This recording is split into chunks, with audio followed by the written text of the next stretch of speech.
Welcome back everyone. Welcome to civil services study practice set number 635 है ये UP PCS के लिए। और प्रैक्टिस करेंगे इसमें हम एंशिएंट हिस्ट्री के प्रश्नों पर, प्राचीन कालीन भारतीय इतिहास। तो चलिए स्टार्ट करते हैं। चलिए तो क्वेश्चन नंबर 1 का आंसर करिए। निम्नलिखित कथनों पर विचार करेंगे, 3 स्टेटमेंट के साथ बताइए कौन सा करेक्ट होगा इनमें। अंतिम मौर्य शासक बृहदर्थ की हत्या उसके प्रधानमंत्री पुष्यमित्र शुंग ने की थी। ये स्टेटमेंट तो कई बार सामने आया है, ठीक है, तो ये तो करेक्ट ही होना चाहिए। अंतिम शुंग राजा देवभूति की हत्या उसके ब्राह्मण मंत्री वसुदेव कण्व ने की और उसने राज सिंहासन हथिया लिया। आंध्र ने कण्व राजवंश के अंतिम शासक को पद से वंचित किया था। बताइए। देखिए, चूंकि पहला तो करेक्ट ही लग रहा है, इतनी बार सामने आया वो स्टेटमेंट, तो एलिमिनेट करेंगे हम। जहाँ जहाँ पहला है उसके होने की संभावना बहुत ज़्यादा है, और जिसमें पहला नहीं है उसको हटा दीजिए। तो चूंकि दूसरा भी सही है और तीसरा भी सही है, तो इसका आंसर डी ही होगा, उपरोक्त सभी। तो देखिए, अंतिम मौर्य शासक बृहदत्त की हत्या उसके, ठीक है, पुष्यमित्र शुंग ने की थी, उसके सेनापति ने, प्रधान सेनापति।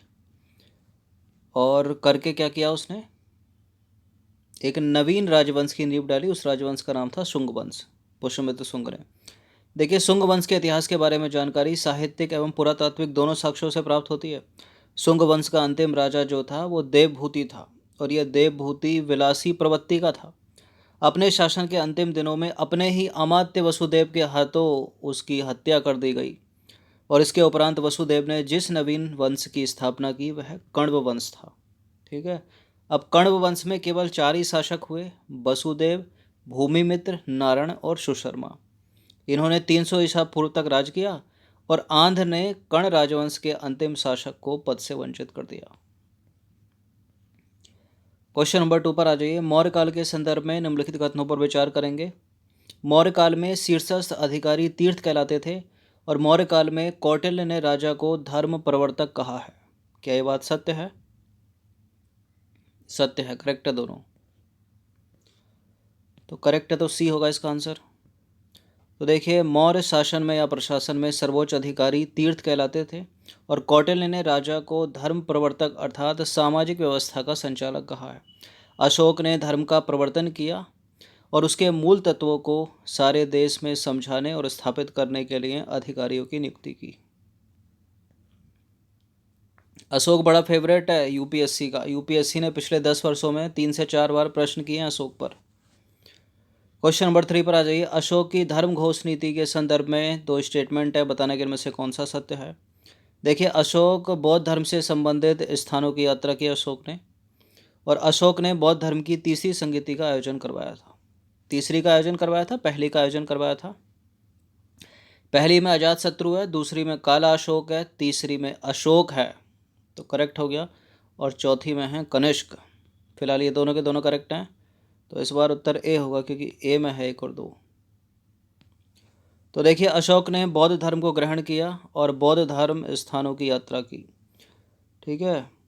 उसकी इस यात्रा के लिए धर्म यात्रा शब्द का उल्लेख मिलता है। देखिए, अशोक ने बौद्धों का तीसरे सम्मेलन यानी तीसरी संगति 251 ईसा पूर्व का आयोजन करवाया, और इस संगति के अध्यक्ष थे मोगली पुत्र तिर्ष, याद रखना।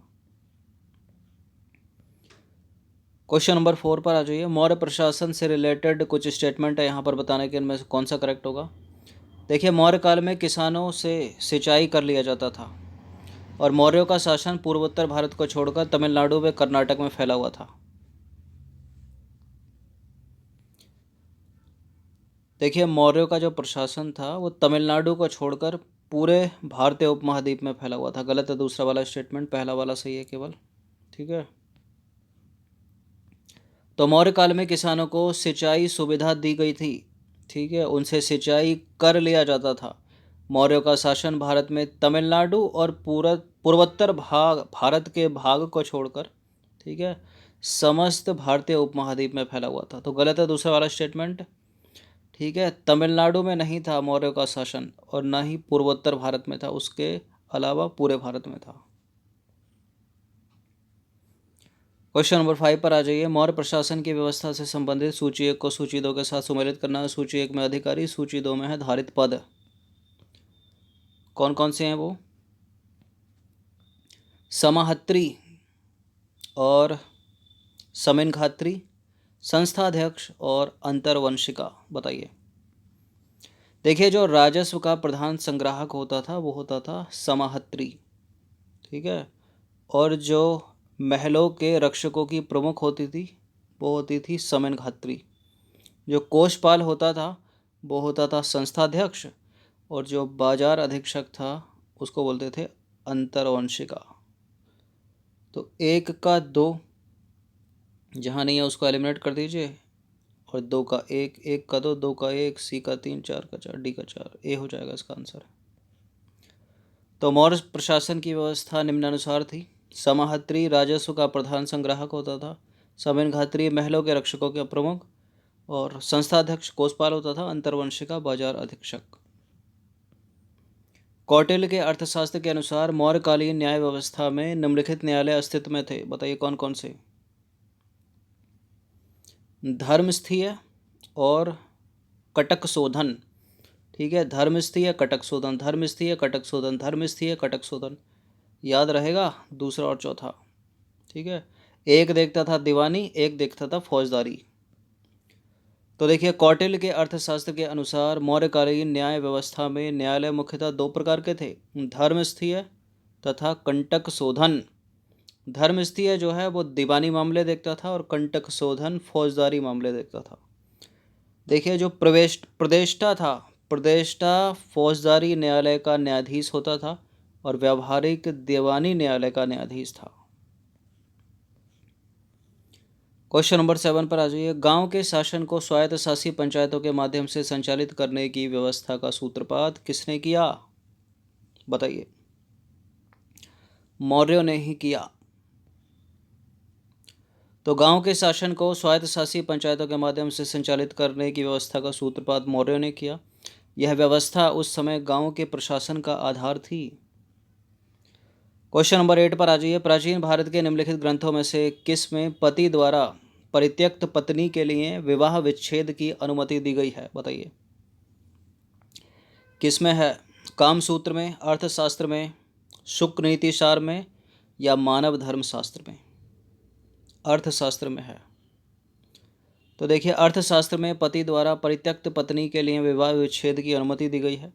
मौर्यकालीन समाज में तलाक की प्रथा थी और पत्नी के व्यभिचारिणी होने या वंध्या होने जैसी दशाओं में जो पति था ना, पति, ठीक है, उसका त्याग करने का अधिकारी था, ठीक है। ऐसी पत्नी का जो व्यभिचारिणी है या वंध्या है।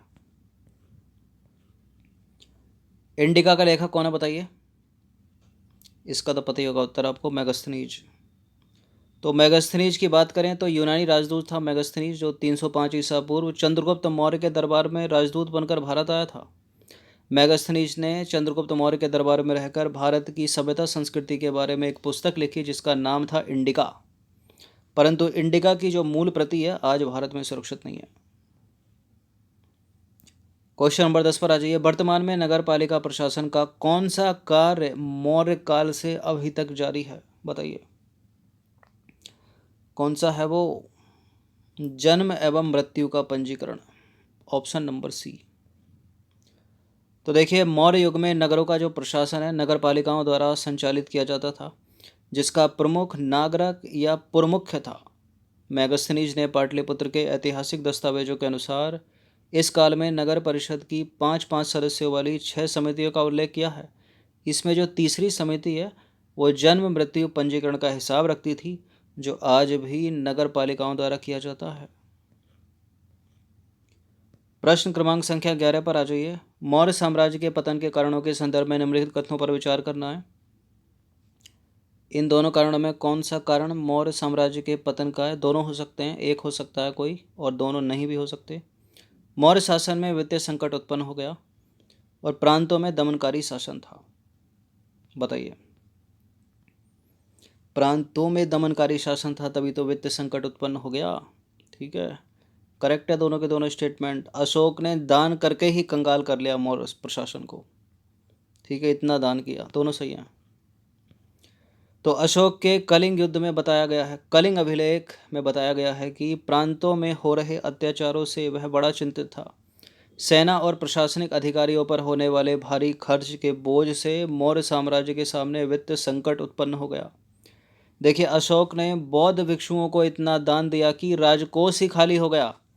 अंतिम अवस्था में अपने खर्च को पूरा करने के लिए मौर्य शासकों को सोने की जो देव प्रतिमाएं थीं उनको गलाना पड़ा।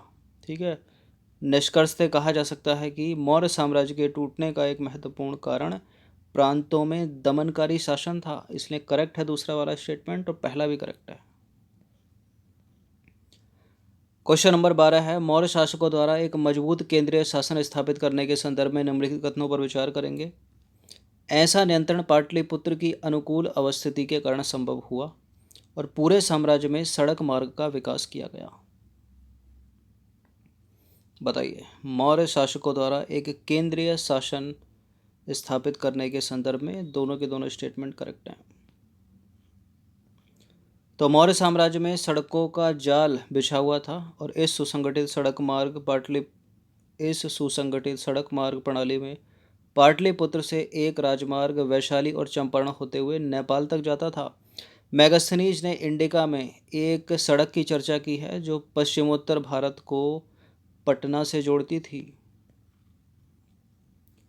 क्वेश्चन नंबर 13 पर आ जाइए। भूमि अनुदान प्रथा के प्रचलन से क्या क्या लाभ हुए? प्राकृत और संस्कृत भाषाओं का प्रचार हुआ, आयुर्वेद का प्रचार हुआ। बताइए, भूमि अनुदान देने से क्या आयुर्वेद का प्रचार हो सकता है? क्या प्राकृत और संस्कृत भाषाओं का प्रचार हुआ? करेक्ट है, हुआ। तो देखिए, पिछड़े हुए स्थानों में ब्राह्मणों सहित अन्य को भूमि अनुदान देने से कृषि पंचांग का ज्ञान फैला और आयुर्वेद का प्रचार हुआ, जिसमें कृषि उत्पादन में समग्र रूप से वृद्धि हुई। लेखन कला तथा प्राकृत और संस्कृत भाषाओं के व्यवहार का भी प्रसार हुआ। इसलिए दोनों सही हैं। नंबर 14 पर आ जाइए। निम्नलिखित कथनों पर विचार करेंगे, दो स्टेटमेंट के साथ बताइए कौन सा सत्य है।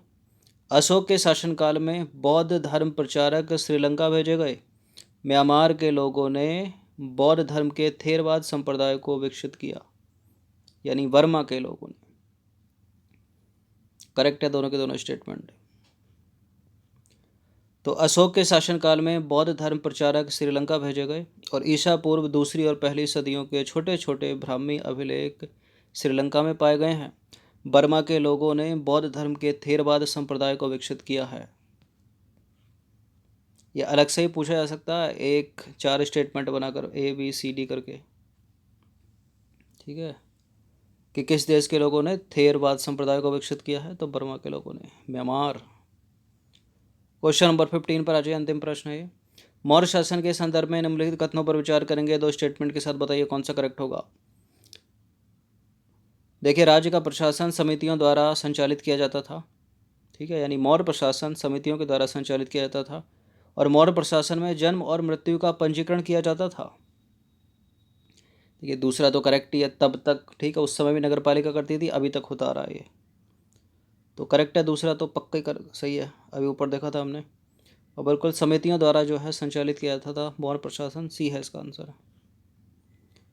तो देखिए, मौर्य शासन या प्रशासन समितियों की सहायता से किया जाता था। ग्रामांचल और नगरांचल दोनों में प्रशासन की व्यवस्था थी। पाटलिपुत्र का प्रशासन 6 समितियां करती थी और मौर्य प्रशासन में जन्म और मृत्यु का पंजीकरण किया जाता था। प्रशासन के कार्य हेतु बनाई गई समितियां सफाई, विदेशियों की रक्षा, बाटों और मापों का नियमन आदि कार्य करती थीं।